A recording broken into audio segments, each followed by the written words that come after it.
ಎಲ್ಲರಿಗೂ ನಮಸ್ಕಾರ. ವಿಷ್ಣುಪ್ರಿಯ ವಿನ್ಯಾಸ ಚಾನಲ್ಗೆ ಸ್ವಾಗತ. ಇವತ್ತು ವಿವಾಹದ ಕುರಿತು. ಇದೊಂದು ಜೀವನದ ಅತ್ಯದ್ಭುತವಾದ ಒಂದು ಪರಿಕಲ್ಪನೆ ಅಂತ ಹೇಳ್ಬೋದು. ಪ್ರಥಮ ಗರ್ಭದಿಂದ ಜನಿಸಿದ ಪುತ್ರ ಅಥವಾ ಪುತ್ರಿಯ ವಿವಾಹವನ್ನು ಅವರ ಜನ್ಮ ಮಾಸ ಅಥವಾ ಜನ್ಮ ನಕ್ಷತ್ರ ಅಥವಾ ಜನ್ಮದಿನದಂದು ಮಾಡಬಾರ್ದು ಅಂತ ಹೇಳ್ತಾರೆ. ಸೊ ದನ ಕೊಟ್ಟು ಕೊಂಡುಕೊಂಡ ಸ್ತ್ರೀಯು ಪತ್ನಿ ಎನಿಸುವುದಿಲ್ಲ, ಬದಲಾಗಿ ದಾಸಿ ಎನಿಸುತ್ತಾಳೆ. ಇಂತಹ ಸ್ತ್ರೀಗೆ ಹಾಗೂ ಆಕೆಯಿಂದ ಜನಿಸಿದ ಪುತ್ರನಿಗೆ ದೇವ ಕಾರ್ಯ ಅಥವಾ ಪಿತೃ ಕಾರ್ಯದಲ್ಲಿ ಅಧಿಕಾರ ಇರುವುದಿಲ್ಲ ಅಂತ ಹೇಳ್ಬೋದಾಗಿದೆ.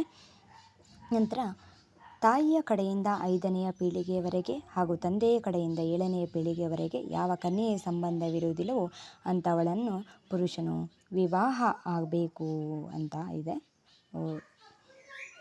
ನೆಕ್ಸ್ಟು ವಿವಾಹ ಅಥವಾ ಹಾಗೂ ವಿವಾದವನ್ನು ಸದಾ ಸಮಾನ ವ್ಯಕ್ತಿಯೊಡನೆ ಮಾಡಬೇಕು ಅಂತ. ಪರಿಣಯ ಅಥವಾ ದಾಂಪತ್ಯ ಎಂದು ಕರೆಯಲ್ಪಡುವ ಮದುವೆಯು ಸಾಮಾಜಿಕವಾಗಿ ಅಥವಾ ಶಾಸ್ತ್ರೋಕ್ತವಾಗಿ ಗುರುತಿಸಲ್ಪಡುತ್ತದೆ.